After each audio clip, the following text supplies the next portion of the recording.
my uvaříme. Tu si dám na smetaně. Tu si dám s vomáčkou, s klínovou.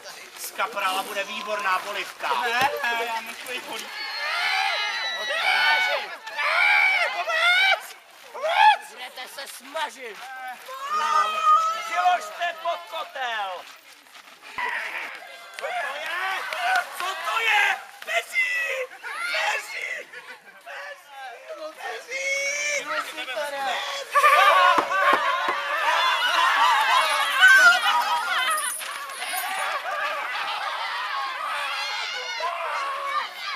Jak je možné, že se sem dostalo tolik peří?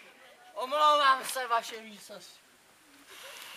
Si připadám jak otrhaná krůta.